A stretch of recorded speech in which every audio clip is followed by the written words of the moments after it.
পর্তুগালের পার্লামেন্টে সংখ্যাগরিষ্ঠতার মাধ্যমে নতুন নাগরিকত্ব আইন অনুমোদন করেছে। এতে 10 বছরে পর্তুগালের নাগরিকত্ব আইনের অনুমোদন করা হয়েছে। প্রায় 9 মাসের আইন প্রণয়ন প্রক্রিয়া শেষে বুধবার পার্লামেন্টে পিএসডি ও সেগা দলের সমঝোতার মাধ্যমে 152-64 ভোটে সংশোধিত নাগরিকত্ব আইন অনুমোদন হয়। নতুন আইনে নাগরিকত্ব আবেদনের সময়সীমা রেসিডেন্ট পারমিট ইস্যু থেকে সময় গণনা করার বিধান রাখা হয়েছে। ফলে পর্তুগালে বসবাসের প্রথম রেসিডেন্স পারমিট কার্ড ইস্যু হওয়ার পর থেকে নাগরিকত্ব আবেদন জমা দেওয়ার তারিখ নির্ধারিত হবে।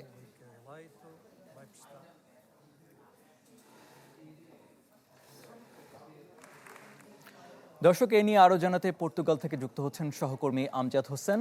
আমজাদ, পর্তুগালের নাগরিকত্ব পাওয়ার ক্ষেত্রে এখন থেকে কি কি প্রক্রিয়ার মধ্য দিয়ে যেতে হবে আমাদের জানাবেন। আরপিন, আপনাকে অসংখ্য ধন্যবাদ।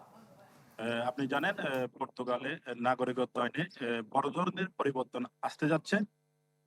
তো এপ্রিলের 1 তারিখ এই নাগরিকত্ব আইন পরিবর্তনের জন্য এই আইনটি সংসদে উত্থাপিত হয়। এই সংসদে উত্থাপিত হওয়ার পরে এখানে সংসদে 216 জন সংসদ সদস্য রয়েছে। এটার মধ্যে 151 জন সংসদ সদস্য এই নাগরিকত্ব আইনটি পরিবর্তনের পক্ষে রায় দেয় এবং 54 জন সংসদ সদস্য এই নাগরিকত্ব আইনটি পরিবর্তনের বিপক্ষে রায় দেয়। যেহেতু অধিকাংশ সংসদ সদস্য এই নাগরিকত্ব আইনের পরিবর্তনের পক্ষে রায় দিয়েছে, তো এই নাগরিকত্ব আইনটি পাশ হয়েছে সংসদে। কিন্তু এই পর্তুগালে সংসদে একটা বিধান রয়েছে। পর্তুগালের সংসদে যদি কোনো আইন পাশ হয়, এটা পর্তুগালের প্রেসিডেন্টের কাছে যাবে।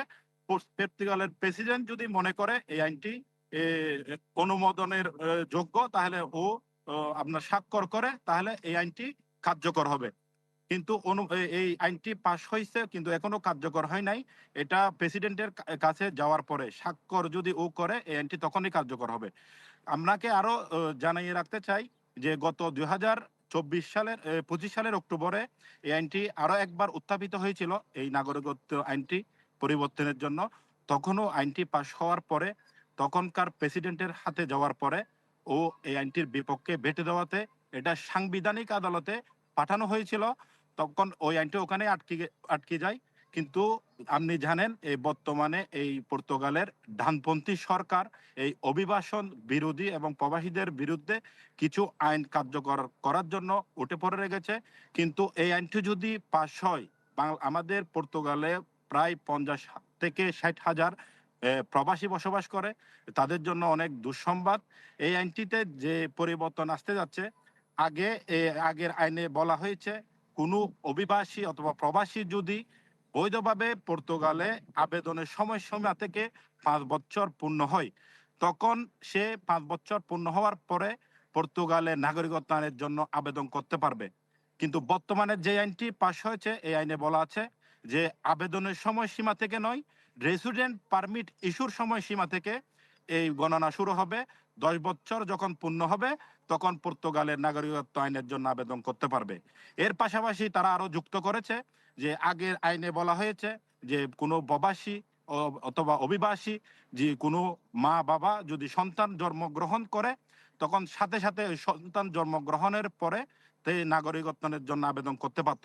কিন্তু বর্তমান আইনে বলা হয়েছে ওই কোনো অভিবাসী অথবা প্রবাসী যদি সন্তান জন্মগ্রহণ করে, তখন ওই মা বাবার 5 বছর বৈধভাবে বসবাস করার প্রমাণ থাকতে হবে। এর ভিতরে তারা আরো আইন যুক্ত করেছে যে আগে এর পাশাপাশি এখানে A2 লেভেলের একটা ভাষা আছে, ভাষা কোর্স আছে। এটার এটার এটার অভিজ্ঞতা থাকতে হবে এবং ওই ভাষায় পাশ হইতে হবে। এবং এর পাশাপাশি আরেকটা আইন পাশ করেছে যে এখানে পর্তুগালের সাংস্কৃতিক ওদের সবকিছুর ধারণা থাকতে হবে। আমজাদ, আপনাকে ধন্যবাদ, আমরা বুঝতে পেরেছি। দর্শক, পর্তুগাল থেকে যুক্ত হয়েছিলেন সহকর্মী আমজাদ হোসেন।